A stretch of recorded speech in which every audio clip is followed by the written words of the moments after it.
হযরত মুসা আলাইহিস সালামের কাছে একবার এক যুবক এসে বলল, হে আল্লাহর নবী, আমি জীবজন্তু লালন পালন করি, আপনি দয়া করে আল্লাহর কাছে দোয়া করুন যাতে করে আমি তাদের সুখ দুঃখের সকল কথা বুঝতে পারি আর উপযুক্ত ব্যবস্থাও নিতে পারি। যুবকটির কথা শুনে মুসা আলাইহিস সালাম বললেন, সাবধান, এর থেকে বিরত থাকুন, এর মধ্যে অনেক বিপজ্জনক ব্যাপার স্যাপার লুকিয়ে আছে যা আপনি সহ্য করতে পারবেন না। কিন্তু যুবকটি নাছোড়বান্দা, সে বারবার কাকুতি মিনতির সুরে একই আবদার করতে লাগলো। মুসা আলাইহিস সালাম বললেন, এটা মঙ্গলজনক নয়। যুবকটি শেষে বলল, আর বেশি না হয় অন্তত গৃহপালিত মোরগ এবং কুকুরের ভাষা বোঝার ব্যবস্থা করে দিন। তার এই মিনতির কারণে হযরত মুসা আলাইহিস সালাম আল্লাহর কাছে এই ব্যাপারে দোয়া করলেন। আল্লাহ তাআলা তার দোয়া কবুল করলেন এবং যুবকটিকে জীবজন্তুর ভাষা বোঝার ক্ষমতা দান করলেন। যুবকটি খুশি মনে বাড়ি ফিরে এলো আর মনে মনে বলল, এবার জীবজন্তুদের সব চালাকি ধরা যাবে।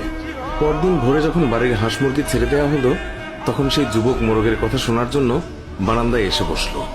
বাড়ির কাজের মেয়ে রাতের বেঁচে যাওয়া রুটির টুকরো উঠানে নিক্ষেপ করলো। কুকুরটিও কাছেই ছিল। এই সময় মোরগটি ঝাপটি মেরে রুটির টুকরো মুখে পুরে নিল। কুকুরটি প্রতিবাদের সুরে মোরগকে বলল, রুটির টুকরো আমার ভাগে ছিল, তুই নিয়ে গেলি কেন? উত্তরে মোরগ বলল, একটু সবুর করো, অবস্থার দ্বারা বুঝতে পেরেছি কালকেই আমাদের মনিবের সুন্দর ঘোড়াটা মারা যাবে, তখন তুমি মজা করে তার গোশত খেতে পারবে। বারান্দায় বসে থাকা যুবক মোরগের কথা শুনে চিন্তায় পড়ে গেল। তারপর লোকসান এড়ানোর জন্য ঘোড়াটি বাজারে নিয়ে বিক্রি করে দিল। পরদিন ভোরে আবারও যখন উঠোনে রুটির টুকরো ছড়ানো হলো, তখন মোরগটি সঙ্গে সঙ্গে তা লুফে নিল। কুকুরটি সেদিনও বঞ্চিত হয়ে রাগ করে মোরগকে বলল, ধোকাবাজ কোথাকার, কালকে রুটি নিলে আজকেও নিয়ে গেলে, কই ঘোড়া তো মরল না, বরং মালিক তা অন্যখানে বিক্রি করে দিয়েছে। জবাবে মোরগ বলল, ঘোড়া সত্যিই মরেছে, তবে অন্যখানে।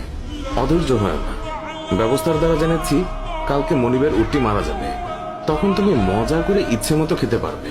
উটের মৃত্যুর কথা শুনে মনিব পেরেশান হয়ে গেল আর তৎক্ষণাৎ তা বাজারে বিক্রির জন্য পাঠালো এবং নিশ্চিত ক্ষতির হাত থেকে বেঁচে গেল। পরদিন ভোরে আবার রুটি ফেলা হলে সঙ্গে সঙ্গে মোরগ রুটির টুকরো সে লুফে নিল। কুকুরটি আজও ব্যর্থ হল। তখন সে তাচ্ছিল্যের সুরে মোরগকে বলল, তোকে বড়ই প্রতারক দেখছি, প্রতিদিনই আমাকে ধোকা দিচ্ছিস। মোরগ বলল, ধৈর্যহারা হয়ে না হে বন্ধু, কাল দেখবে মনিবের গোলামটা মারা গেছে, তখন শিরনি ইত্যাদি করবে, তখন গোশত পোলাও